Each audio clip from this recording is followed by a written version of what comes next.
परमात्मा कबीर देव जो है ये हमारे पाप कर्मों का नाश कर देता है। अब जैसे आप सोचते हो कि भी हमें ये हानि नहीं होनी चाहिए थी,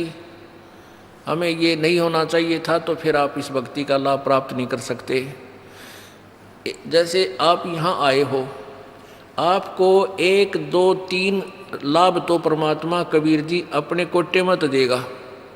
ऐसा लाभ देगा आप सोच भी नहीं सकते कि मुझे ऐसा सुख हो गया भगवान हे परमात्मा। अब यहाँ जो भाई बहन आते हैं जो 2 वर्ष 3 वर्ष के लग रहे हैं, 4 वर्ष के 5 वर्ष हो गए, वो शुरू में आते हैं जो तो ये कहे जी हमारा ये नुकसान हो गया, ये लाभ नहीं होता, ये बीमारी होगी, ऐसा नहीं होता।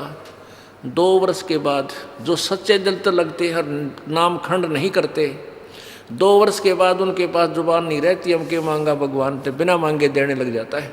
इतना सुख दे देगा आपको। अब वो जो नए नए आते हो तो अपने दुख बताते हैं,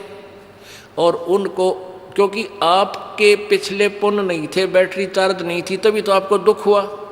आपके प्रारब्ध में वो पाप थे। अब परमात्मा ने आते ही वो पाप काट के आपके सुख लिख दिए,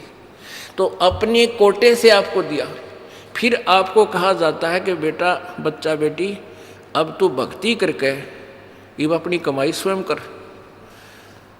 1 2 सुख तो इसलिए दिया जाता है कि ये पहचान ले कि भगवान है यहाँ पर,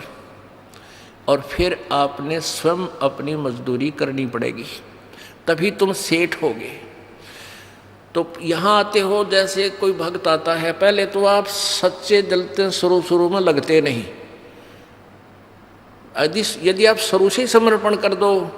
और छोड़ दो सब पूजाओं को, देखना आपके ऊपर 1 वर्ष के अंदर वारे न्यारे कर देगा भगवान, लेकिन नहीं कर पाते। उसके लिए काल ने हमें कैसे बांध रखा है, जैसे एक परिवार में एक आदमी नाम ले लिया एक व्यक्ति ने, और 5 व्यक्ति अनुपासना करने वाले, तो आपके नियम को वो खंड करवा देते हैं, और फिर आपको हानि होनी बराबर रह जाती है, वो लाभ पूरा नहीं मिलता। फिर आपको समझाया जाता है, दृढ़ किया जाता है कि ये पूजा मत कर, अनुपासना नहीं करनी है। परमात्मा कबीर जी कहते हैं 100 वर्ष तक सतगुरु पूजा, एक दिन अनुपासी, वो अपराधी आत्मा फिर पड़े काल की फांसी। 100 वर्ष आपने साधना कर रखी है, परमात्मा की साधना, सत्य साधना, एक दिन अनुपासना कर ली, अन्य देवी देवता क्रियाक्रम कर दिया, तो तेरा सारा नष्ट हो जाएगा। वो अपराधी आत्मा फिर पड़े काल की फांसी, यानी वो पिछला किया हुआ नष्ट नहीं होगा, लेकिन काल के जाल में फंस गया, नाम टूट गया, और काल फिर तेरे पिछले पुण्य के आधार पर तुझे नचाएगा, स्वर्ग में देवता बना देगा, ब्रह्मा विष्णु महेश बना देगा, पदवी दे देगा, फिर आपकी मलाई जो बैटरी डिस्चार्ज हो जाएगी, फिर गधे की योनि दे देगा, यानी काल की फांसी में फिर रह गया। तो ये साधनाएं आपने जो हम बताते हैं शुरू में ही, प्रारंभ से ही दृढ़ निश्चय करके आओ, और सब आप अनुपासना को और सब मर्यादा जो आप हमारे नियम को भंग करती हैं, इनको तुरंत त्याग दो, और फिर देखना